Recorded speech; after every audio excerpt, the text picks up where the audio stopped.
perspective of each member nations. It was not an easy to navigate and strike a balance, but still we could do and reach a consensus. It was the success of our diplomacy. It was all due to the global appeal of our Honorable Prime Minister Modi ji and the role of Bharat in pursuit of global prosperity. The theme of this year G20 was one of its kind.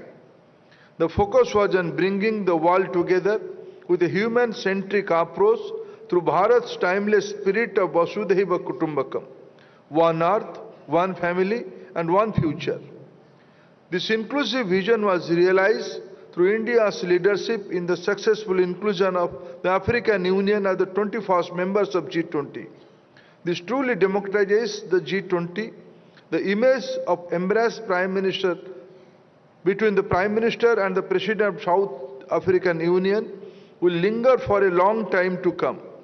It captures the essence of what India has made under its presidency to assume the voice of Global South. Friends, New Delhi Leaders' Declaration was successfully adopted by the G20 leaders here at this Bharat Mandapam on 9th September of this year. A successful G20 summit will be etched in the memories of every Indian for years to come. The powerful image of our Honorable Prime Ministers leading all G20 leaders at Rajghat conveyed a rare bonding. If I may say, that is the cover page of the success story. Honorable Prime Minister has the ability to rise above small and mundane, not only at global forum of G20, but also in the national polity. His appeal for consensus in enacting the Nari Shakti Bandhan Adhiniyam due support across party lines. His charisma brought rare unanimity in the passage of the bill. Honorable Prime Minister delivers what he promises. He is a truly Karma Yogi who believes in Niskama Karma. I would like to express my gratitude and sincere thanks to our Prime Minister, Sri Narendra Modi ji, for taking forward global education agenda under G20 architecture, which was resulted in world recognition for India's education and skill ecosystem. It is an endorsement for the major principles and priorities of our National Education Policy 2020. The enthusiasm and dedication I see in this hall is a testament of vibrancy that was also evident as part of various Jan Bhagidar initiatives such as seminar, quiz, painting, marathon, cyclothon, model G20s and food festival to promote millet, cultural performance and various initiatives in the schools and universities as part of Mission Life. Students from universities, colleges have also played a major role as volunteers, coordinators and wonderful hosts to our G20 delegates in all the meetings and events. I congratulate each one of you present here for that. As this Jan Bhagidar initiative reached millions of students from across the nation, it is truly made G20 a people's movement as envisaged by Honorable Prime Minister Sri Modi ji. Once again, on behalf of everyone present, I thank our Honorable Prime Minister Sri Narendra Modi ji for his visionary leadership in taking the country forward in its glorious future. Jai Hind.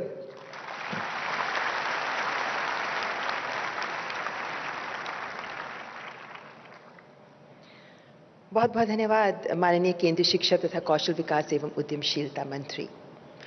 1 दिसंबर 2022 वो तिथि जब भारत के G20 अध्यक्षता का सफर प्रारंभ हुआ।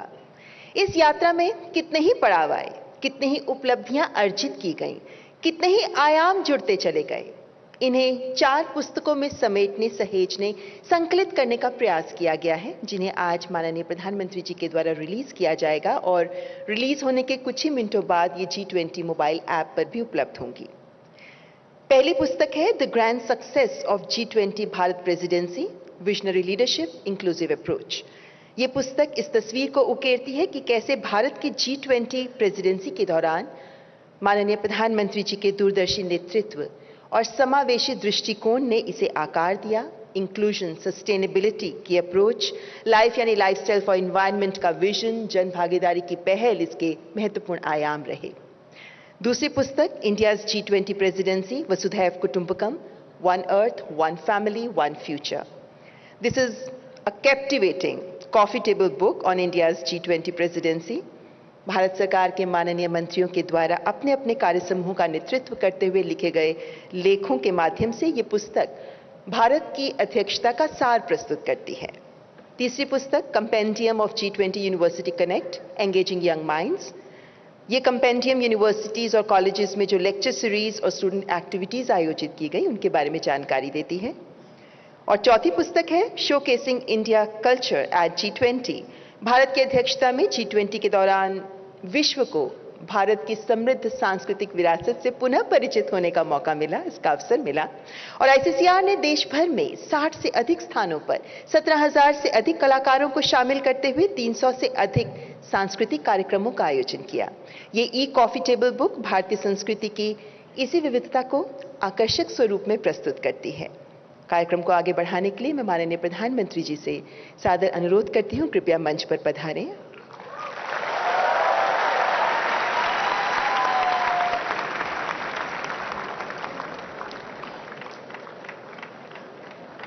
और अब मैं माननीय प्रधानमंत्री जी से सादर अनुरोध करती हूं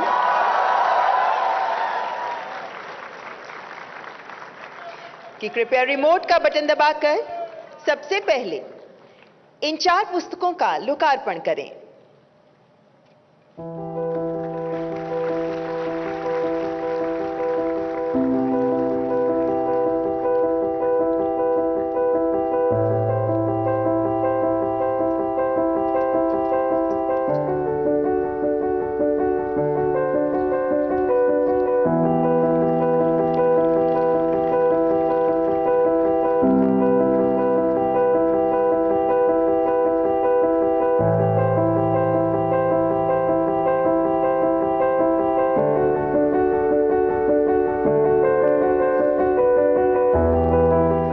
बहुत धन्यवाद माननीय प्रधानमंत्री जी।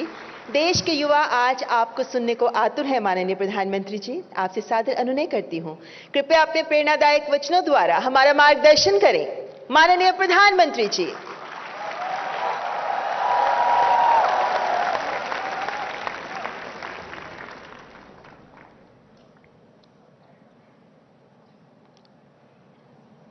देश की अलग अलग यूनिवर्सिटी के वाइस चांसलर्स, प्रोफेसर्स, विभिन्न संस्थाओं के प्रतिनिधिगण और मेरे युवा साथियों,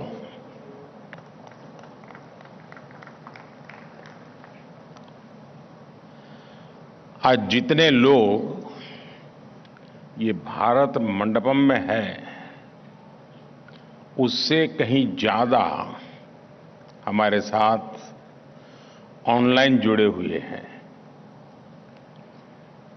मैं सभी का G20 यूनिवर्सिटी कनेक्ट इस कार्यक्रम में स्वागत करता हूं और आप सब नौजवानों का अभिनंदन करता हूं।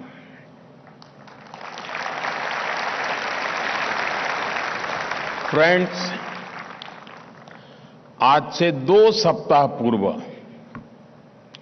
इसी भारत मंडपम में गजब की हलचल थी।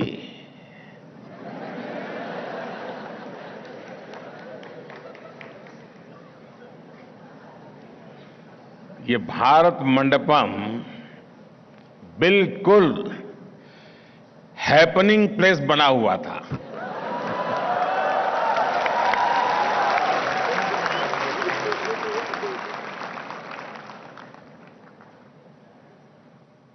और मुझे खुशी है कि आज उसी भारत मंडपम में मेरा भावी भारत मौजूद है।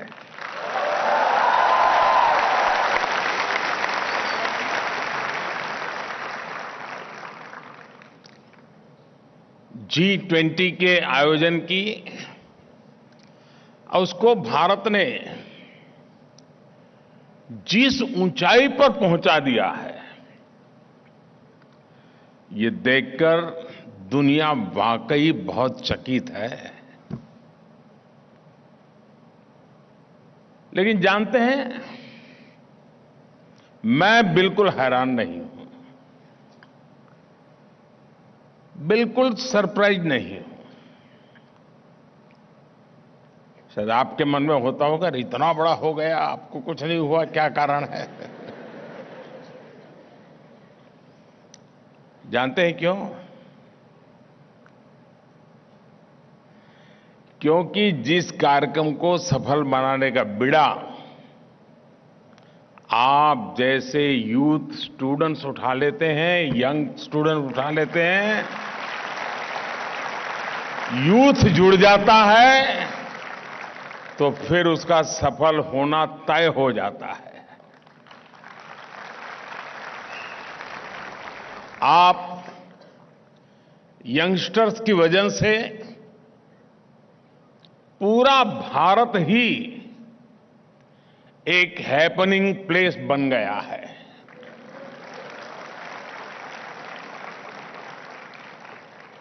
और ये कितना हैपनिंग है, ये हम पिछले 30 दिनों को ही देखें तो साफ साफ नजर आता है।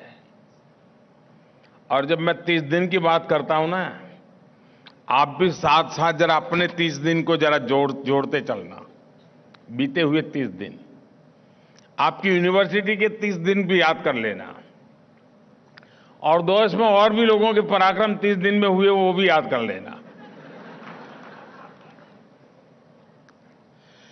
मैं आपको, क्योंकि मेरे नौजवान साथियों आपके सामने मैं आज आया हूं, तो मैं भी अपना रिपोर्ट कार्ड आपको दे रहा हूं।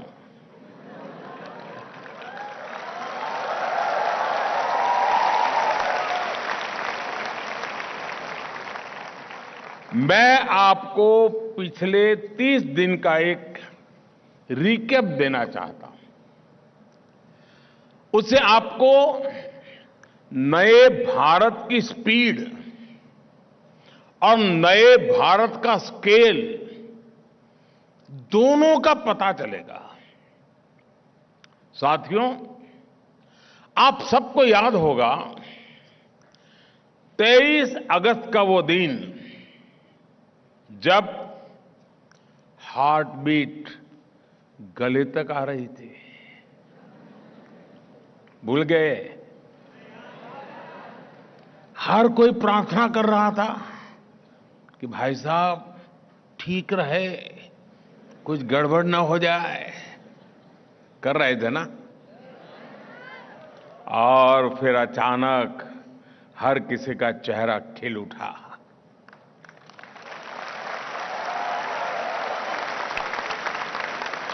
पूरी दुनिया ने भारत की आवाज सुनी, India is on the moon.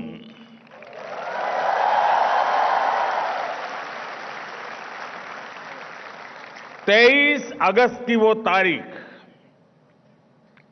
हमारे देश में नेशनल स्पेस डे के रूप में अमर हो गई है।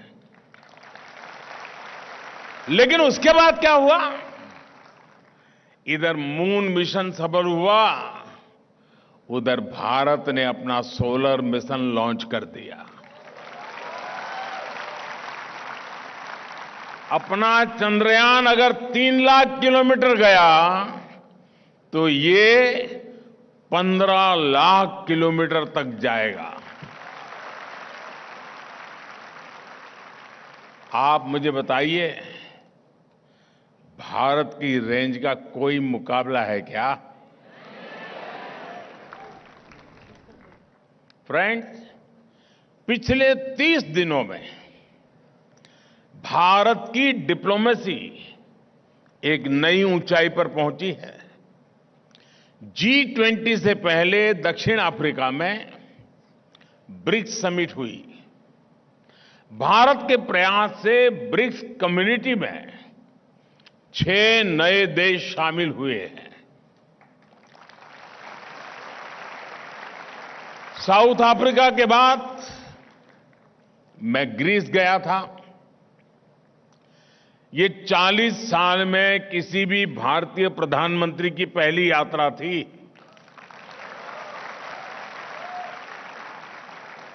और जितने भी अच्छे काम है ना, वो करने के लिए आपने मुझे ही बिठाया है।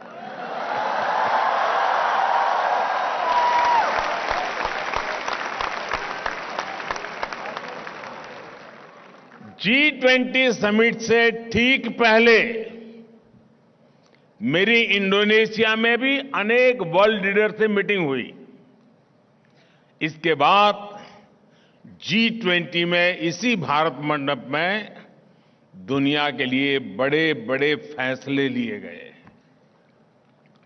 आज के पोलराइज इंटरनेशनल एटमॉस्फेयर में इतने सारे देशों को एक साथ एक मंच पर लाना छोटा काम नहीं है दोस्तों।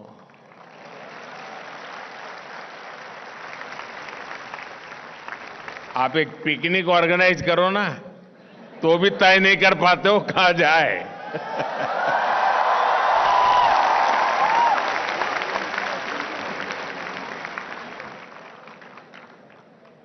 हमारे न्यू दिल्ली डिक्लेरेशन को लेकर 100% सहमति तो इंटरनेशनल हेडलाइन बनी हुई है। इस दौरान भारत ने अनेक इंपॉर्टेंट इनिशिएटिव्स और फैसलों को लीड किया। G20 में कुछ फैसले ऐसे हुए जो 21वीं सदी की पूरी डायरेक्शन ही चेंज करने की क्षमता रखते हैं। भारत की पहल पर अफ्रीकन यूनियन G20 का स्थायी सदस्य के रूप में उसको स्थान मिला।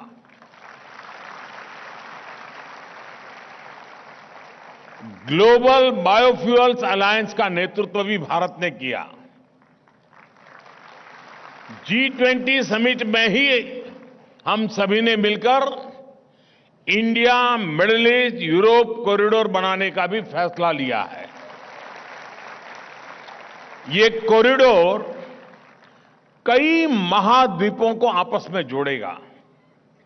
इससे आने वाली कई शताब्दियों तक व्यापार और पर्यटन को बढ़ावा मिलने वाला है। साथियों, G20 समिट समाप्त हुई तो सऊदी अरब के क्राउन प्रिंस की स्टेट विजिट दिल्ली में शुरू हुई।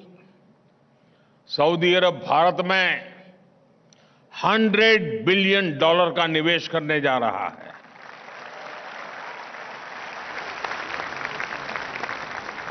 और मैं जो कथा सुना रहा हूं ना, ये 30 दिन की बता रहा हूं, फिर ऐसा नहीं यार ये तो इतना सारा।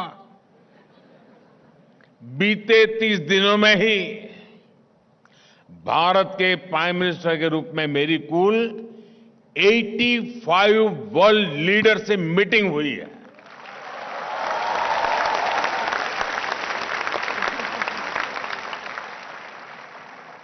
और ये करीब करीब आधी दुनिया है।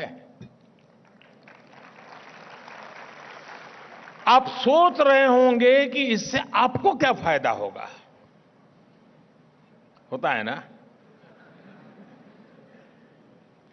जब भारत के रिश्ते दूसरे देशों से अच्छे होते हैं, जब नए नए देश भारत के साथ जुड़ते हैं, तो भारत के लिए भी नई अपॉर्चुनिटीज बनती हैं। हमें नया साथी मिलता है, नया मार्केट मिलता है और इन सब का फायदा मेरे देश की युवा पीढ़ी को होता है।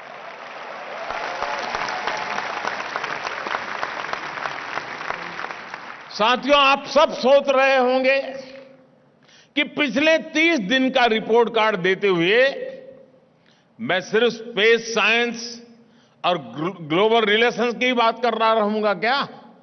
यही काम किया कि मैंने 30 दिन में? ऐसा नहीं है।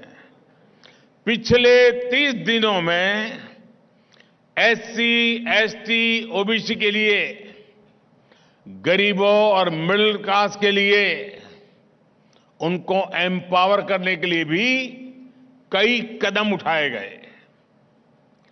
17 सितंबर को विश्वकर्मा जयंती पर पीएम विश्वकर्मा योजना लॉन्च की गई। ये योजना हमारे शिल्पकारों, कुशल कारीगरों, पारंपरिक काम से जुड़े साथियों के लिए है। रोजगार मेला लगाकर बीते 30 दिन में 1 लाख से ज्यादा नौजवानों को केंद्र सरकार में गवर्नमेंट जॉब दी गई है।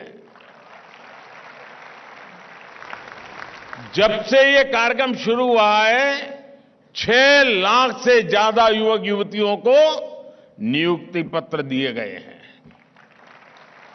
इन्हीं 30 दिनों में आपने देश के नए संसद भवन में पहले संसद सत्र को भी देखा है।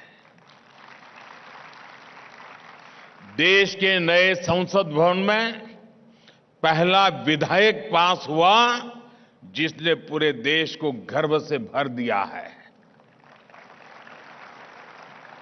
संसद ने नारी शक्ति वंदन अधिनियम के द्वारा विमेन लेड डेवलपमेंट के महत्व को सहर्ष स्वीकार किया। साथियों, बीते 30 दिनों में ही देश में इलेक्ट्रिक मोबिलिटी के विस्तार के लिए एक और बड़ा निर्णय हुआ। हमारी सरकार ने बैटरी एनर्जी स्टोरेज सिस्टम को एम्पावर करने की दिशा में एक महत्वपूर्ण योजना को स्वीकृति दी है। कुछ दिनों पहले द्वारका में अशोक भूमि इंटरनेशनल कन्वेंशन सेंटर को हमने राष्ट्र को समर्पित किया है। युवाओं को स्पोर्ट्स में अधिक अवसर मिले, इसके लिए मैंने वाराणसी में इंटरनेशनल क्रिकेट स्टेडियम का भी शिलान्यास किया। 2 दिन पहले मैंने 9 वंदे भारत ट्रेन्स को हरी झंडी दिखाई। एक दिन में एक साथ इतनी आधुनिक ट्रेनें शुरू होना भी हमारी स्पीड और स्केल का प्रमाण है। पेट्रोकेमिकल सेक्टर में भारत की आत्मनिर्भरता को बढ़ाने के लिए एक और बड़ा कदम इन 3 दिनों में हमने उठाया है।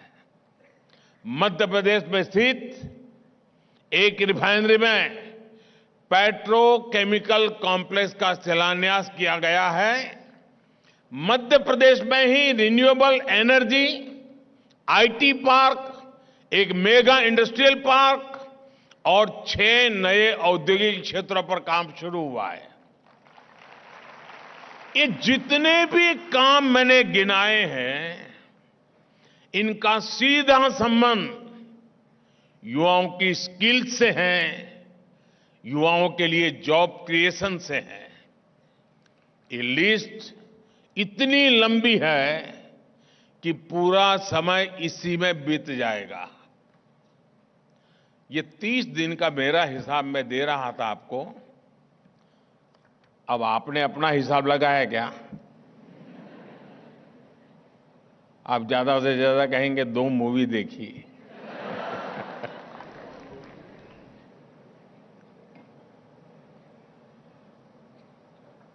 मेरे नौजवान साथियों, मैं इसलिए कह रहा हूं कि देश कितनी तेज गति से चल रहा है, कितने अलग अलग पहलुओं पर काम कर रहा है, वे मेरे देश के नौजवानों को पता होना चाहिए। साथियों, युवा वहीं पर आगे बढ़ते हैं जहां ऑप्टिमिज्म, अपॉर्चुनिटीज और ओपननेस होती है। जिस तरीके से आज भारत आगे बढ़ रहा है, उसमें आपके उड़ने के लिए पूरा आसमान खुला है। दोस्तों, मैं आपसे यही कहूंगा, बड़ा सोचें, थिंक बिग। ऐसा कुछ नहीं है जिसे आप हासिल नहीं कर सकते हैं। ऐसी कोई उपलब्धि नहीं है जिसे हासिल करने में देश आपका साथ नहीं देगा।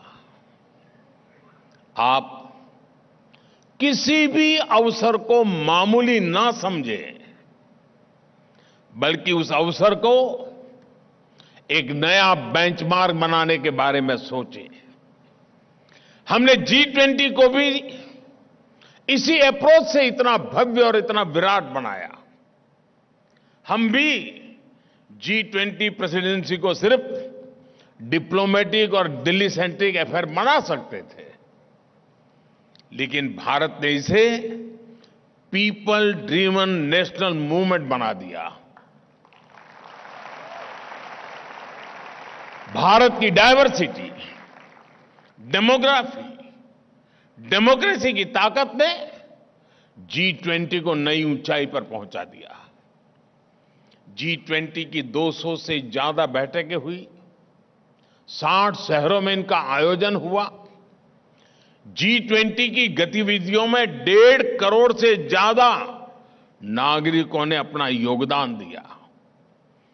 टियर 2 और टियर 3 शहरों ने भी, जहां पहले किसी इंटरनेशनल इवेंट का आयोजन नहीं हुआ था, उन्होंने भी शानदार ताकत दिखा दी।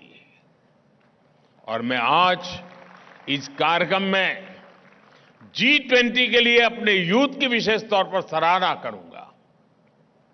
100 से ज्यादा यूनिवर्सिटी और 1 लाख विद्यार्थियों ने यूनिवर्सिटी कनेक्ट प्रोग्राम के जरिए G20 में भागीदारी की। सरकार ने G20 को स्कूल्स, हायर एजुकेशन और अनेक इंस्टीट्यूशंस और स्किल डेवलपमेंट इंस्टीट्यूट में 5 करोड़ से ज्यादा स्टूडेंट्स तक पहुंचाया।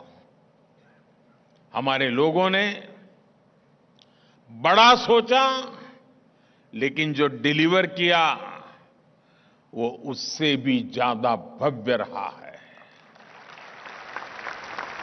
साथियों, आज भारत अपने अमृत काल में है। ये अमृत काल आप जैसी अमृत पीढ़ी का ही काल है। 2047 में हम देश की आजादी के 100 वर्ष पूरे करेंगे। वो हमारे लिए एक ऐतिहासिक क्षण होगा। 2047 तक का कालखंड वही समय है जिसमें आप युवा भी अपने भविष्य का निर्माण करेंगे। यानी अगले 25 साल जितने आपकी जिंदगी में महत्वपूर्ण है, उतने ही देश के जीवन में महत्वपूर्ण है। इसलिए एक ऐसा समय है जिसमें देश के विकास के कई फैक्टर्स एक साथ जुड़ गए हैं। इस तरह का समय न इतिहास में पहले कभी आया, न भविष्य में आने का अवसर मिलेगा। यानी न भूतो न भविष्यति। आज हम दुनिया की सबसे तेज गति से बढ़ने वाली अर्थव्यवस्था है। पता है ना? नहीं मालूम? मालूम है? रिकॉर्ड कम समय में हम 10वें नंबर के अर्थव्यवस्था से 5वीं सबसे बड़ी अर्थव्यवस्था बन गए।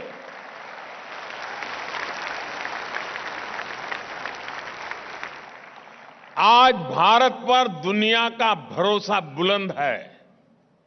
भारत में निवेश रिकॉर्ड स्तर पर पहुंच गया है।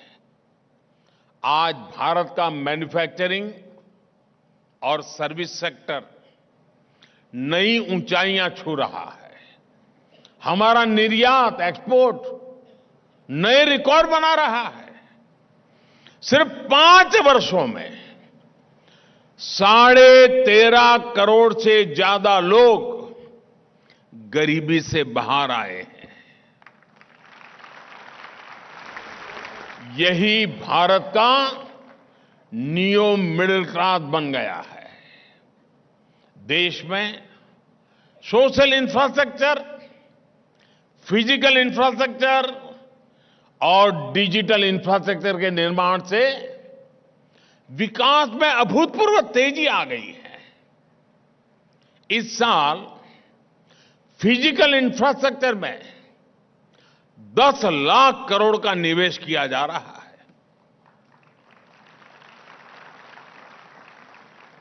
और इस तरह का निवेश साल दर साल बढ़ता ही जा रहा है। आप कल्पना कीजिए कि इसका कितना बड़ा प्रभाव हमारी अर्थव्यवस्था पर पड़ेगा और कितने नए अवसर तैयार होंगे। साथियों, आप जैसे युवाओं के लिए ये अवसरों का दौर है। साल 2020 के बाद करीब 5 करोड़ साथी ईपीएफओ पेरोल से जुड़े हैं। इनमें से लगभग 3.5 करोड़ लोग ऐसे हैं जो पहली बार ईपीएफओ के दायरे में आए हैं। पहली फॉर्मल जॉब्स उन्हें मिली है। इसका मतलब ये है कि आप जैसे युवाओं के लिए फॉर्मल जॉब्स के मौके भारत में लगातार बढ़ रहे हैं। 2014 से पहले हमारे देश में 100 से भी कम स्टार्टअप्स थे। कितने? मैं इसलिए बुला रहा हूं क्योंकि क्लास में हम लोग ऐसे ही पढ़ते हैं ना। कितने स्टार्टअप 2014 के पहले? कितने? आज इनकी संख्या 1 लाख को भी पार कर गई है।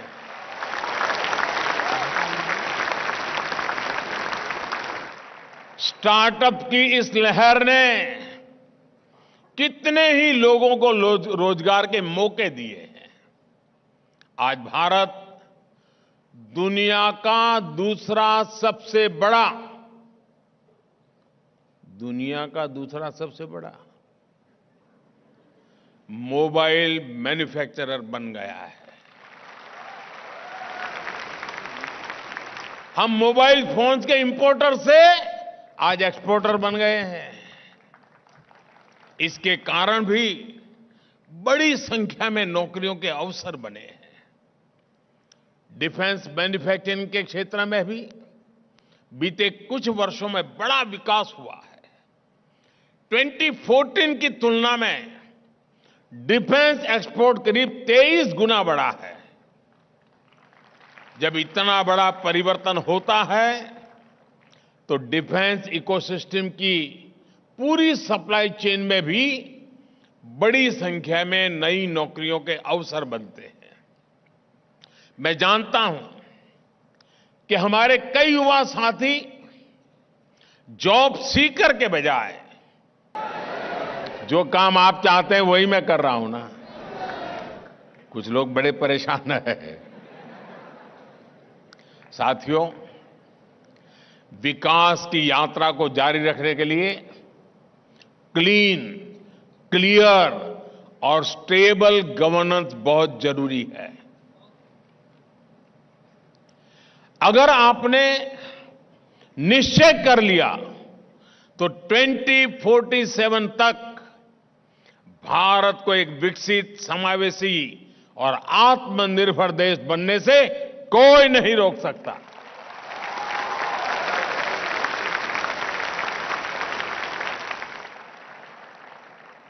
साथियों, एक और बात भी हमें ध्यान रखनी होगी। सिर्फ भारत ही आपसे बेहतर करने की अपेक्षा नहीं कर रहा है।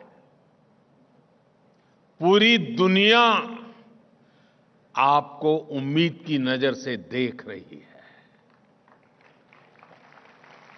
दुनिया को भारत का और भारत के युवाओं का पोटेंशियल और परफॉर्मेंस दोनों का पता चल चुका है। अब उनको समझाना नहीं पड़ता इंडिया का बेटा है तो क्या होगा, इंडिया की बेटी है तो क्या होगा। वो समझ जाता है भाई ये तो मान लो।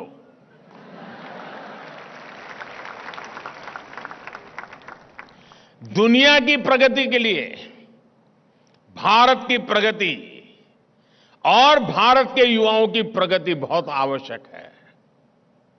मैं निश्चिंत होकर देश को असंभव लगने वाली गारंटियां दे पाता हूं, तो उसकी वजह से आप देशवासियों का उसके पीछे जो ताकत है ना, वो आप मेरे साथियों का सामर्थ्य है। मैं उन गारंटियों को पूरा कर पाता हूं तो उसके पीछे भी आप जैसे युवाओं का सामर्थ्य होता है। मैं दुनिया के मंचों पर जोरदार तरीके से भारत की बात रख पाता हूं तो उसकी प्रेरणा भी मेरी युवा शक्ति है। इसलिए भारत का युवा मेरी असली ताकत है। मेरा पूरा सामर्थ्य उसी में है और मैं आपको विश्वास दिलाता हूं कि मैं आपके बेहतर भविष्य के लिए, आपके बेहतर भविष्य के लिए दिन रात परिश्रम करूंगा।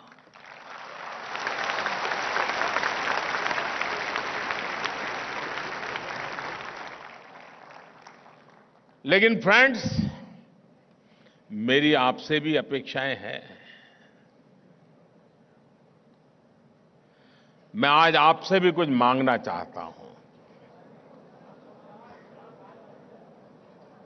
बुरा नहीं लगेगा ना?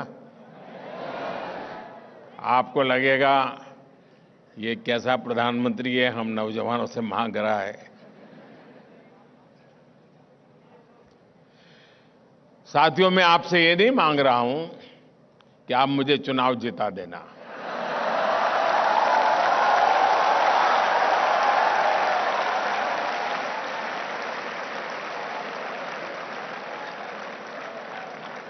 साथियों, मैं आपसे ये भी नहीं कहूंगा कि मेरी पार्टी में आप शामिल हो जाइए।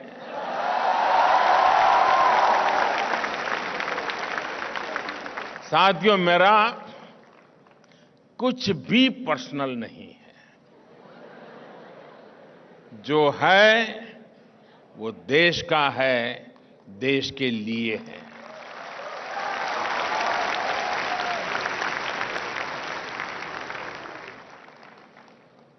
और इसलिए मैं आज आपसे कुछ मांग रहा हूं, देश के लिए मांग रहा हूं। स्वच्छ भारत अभियान को सफल बनाने में आप युवाओं की बहुत बड़ी भूमिका रही है। लेकिन स्वच्छाग्रह एक दो दिन का इवेंट नहीं है, ये एक सतत प्रक्रिया है। इसे हमें आदत बनाना पड़ रहा है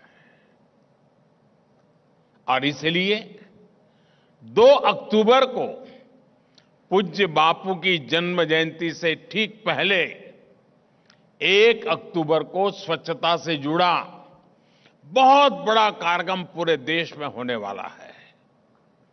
आप सभी युवा साथियों को इसमें बढ़ चढ़ के हिस्सा लेने के लिए मैं आपसे मांग कर रहा हूं। करेंगे पूरा? पक्का करेंगे? आपकी यूनिवर्सिटी भी लगेगी? आप कोई एरिया तय करके पूरी तरह क्लीन करके रहेंगे? मेरा दूसरा आग्रह है, डिजिटल लेन देन को लेकर है, यूपीआई से जुड़ा है। आज पूरी दुनिया डिजिटल भारत की, यूपीआई की इतनी प्रशंसा कर रही है, ये गौरव भी आपका है। आप सभी युवा साथियों ने इसको तेजी से अपनाया भी और फिनटेक में उससे जुड़े अद्भुत इनोवेशन भी किए। अब इसके विस्तार की, इसको नई दिशा देने का दायित्व भी मेरे नौजवानों को ही उठाना होगा। क्या आप तय करेंगे कि मैं कम से कम एक सप्ताह में 7 लोगों को यूपीआई ऑपरेट करना सिखाऊंगा, यूपीआई से काम करना सिखाऊंगा, डिजिटल लेन देन सिखाऊंगा? करेंगे? देखिए, देखते ही देखते बदलाव शुरू हो जाता है दोस्तों। साथियों, मेरा आपसे तीसरा एक आग्रह और मेरी मांग है, वोकल फॉर लोकल को लेकर है। साथियों, इसको आप ही आगे बढ़ा सकते हैं। अगर एक बार आपने इसको हाथ में ले लिया ना, दुनिया फिर रुकने वाली नहीं है, मान लीजिए दोस्तों। क्योंकि मेरा आपकी ताकत पर भरोसा है। आपको अपनी ताकत पे भरोसा है कि नहीं मुझे मालूम नहीं, मुझे है। देखिए, ये समय त्योहारों का है। आप प्रयास करें कि त्योहारों में गिफ्ट देने के लिए जो भी आप खरीदारी करें, वो मेड इन इंडिया हो।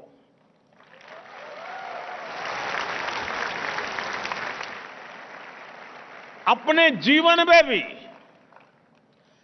आग्रह करें दोस्तों, उन्हीं चीजों का इस्तेमाल करें, उन्हीं प्रोडक्ट को उपयोग करें जिसमें भारत की मिट्टी की खुशबू हो,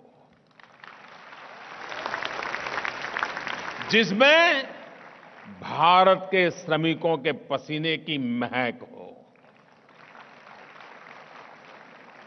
और वोकल फॉर लोकल का यह अभियान सिर्फ त्योहारों तक सीमित नहीं रहना चाहिए।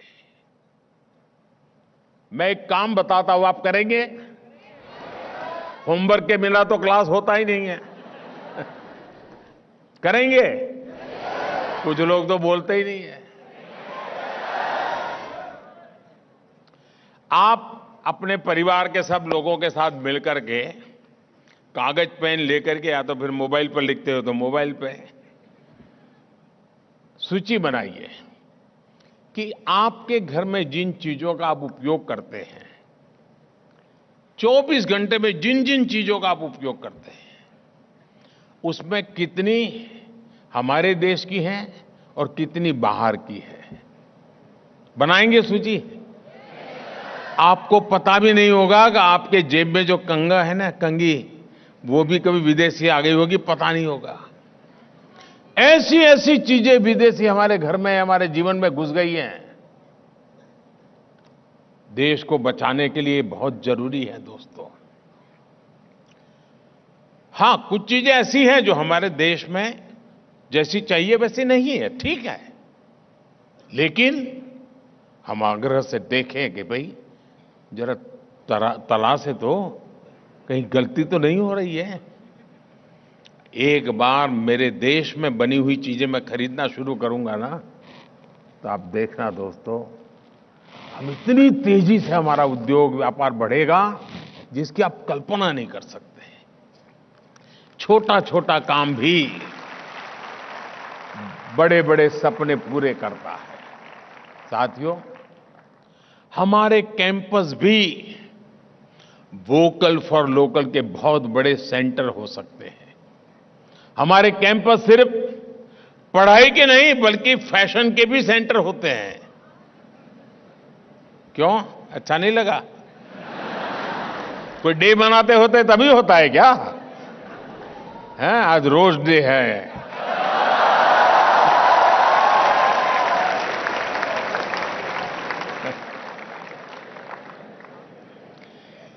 क्या हम खादी को, भारतीय फैब्रिक को कैंपस का फैशन स्टेटमेंट नहीं बना सकते? आप सभी युवाओं में ये ताकत है। आप मार्केट को, ब्रांड्स को, डिजाइनर्स को अपनी तरफ मोड़ने के लिए मजबूर कर सकते हैं। कॉलेज और यूनिवर्सिटी कैंपस में अनेक कल्चरल फेस्टिविटीज होती है, एक्टिविटीज होती है। उसमें हम खादी से जुड़े फैशन शो करा सकते हैं। हम अपने विश्वकर्मा साथियों, हमारे आदिवासी साथियों के शिल्प को प्रदर्शित कर सकते हैं। ये भारत को आत्मनिर्भर बनाने का, भारत को विकसित बनाने का रास्ता है। इसी रास्ते पर चलते हुए हम बड़ी संख्या में रोजगार निर्मित कर सकते हैं। और आप देखिए, ये जो 3 छोटी छोटी बातें मैंने बताई है, आपके सामने जो मैंने कुछ मांग रखी है, आप एक बार देख लेना आपको कितना फायदा होता है, देश को कितना फायदा होता है, किसको कितना फायदा होगा। जरूर देखिए मेरे नौजवान साथियों, अगर हमारा यूथ, हमारी नई जनरेशन एक बार ठान लेना तो इच्छित परिणाम मिल ही जाता है। मुझे विश्वास है कि भारत मंडपम से आप आज जाएंगे, ये संकल्प लेकर के जाएंगे और संकल्प लेकर अपने इन सामर्थ्य को भी जरूर प्रकट करके रहिएगा। साथियों, हम पल भर के लिए सोचिए, हम वो लोग हैं जिन्हें देश के लिए मरने का मौका नहीं मिला है। जो सौभाग्य भगत सिंह को मिला, सुखदेव को मिला, चंद्रशेखर को मिला, आजाद को मिला, हमें नहीं मिला। लेकिन भारत के लिए जीने का मौका हमें मिला है।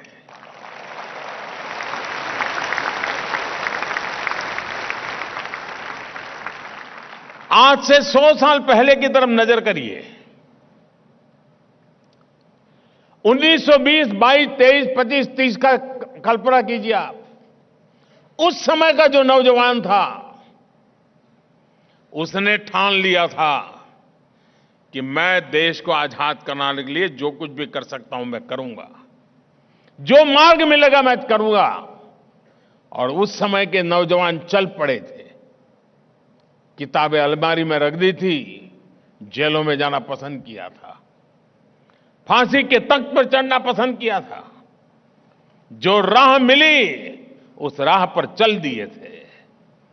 100 साल पहले जो पराक्रम की पराकाष्ठा हुई, त्याग और तपस्या का माहौल बना, मातृभूमि के लिए जीने मरने का इरादा मजबूत हुआ, देखते ही देखते 25 साल में देश आजाद हो गया।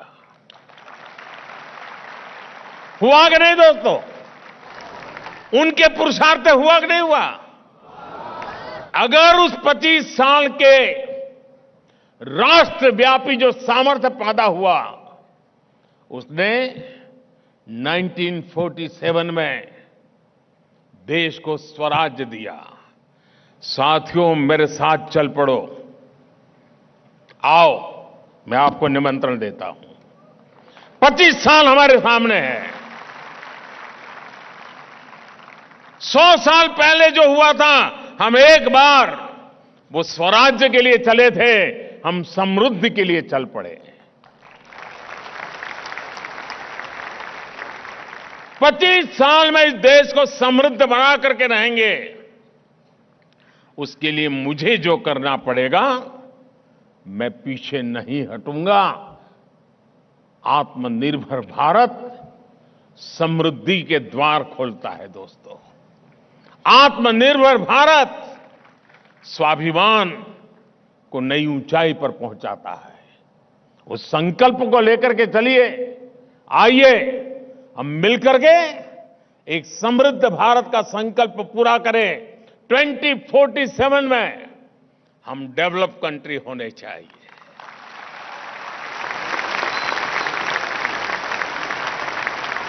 और तब अपने जीवन की सबसे ऊंचे पायदान पर होंगे।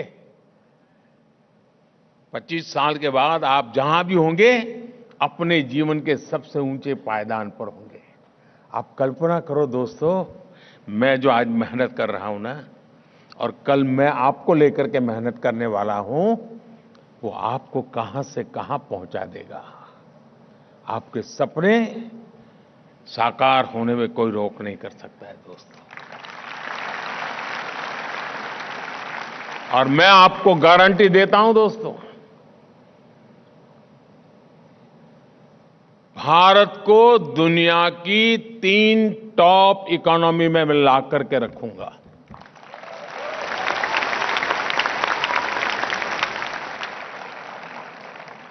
और इसीलिए मैं आपका साथ चाहता हूं, आपका सहयोग चाहता हूं, मां भारती के लिए चाहता हूं, 140 करोड़ भारतवासियों के लिए चाहता हूं। मेरे साथ बोलिए, भारत माता की। पूरी ताकत से बोलिए दोस्तों, भारत माता की, भारत माता की, भारत माता की। बहुत बहुत धन्यवाद।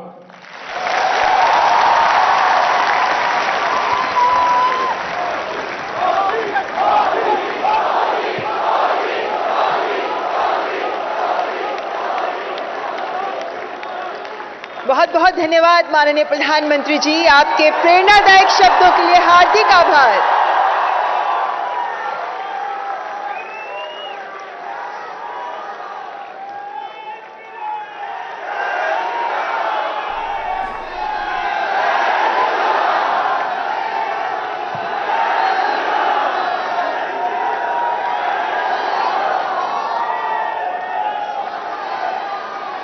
विकसित भारत के सपनों को आकार देने के लिए प्राण से जुटे हैं माननीय प्रधानमंत्री जी। माननीय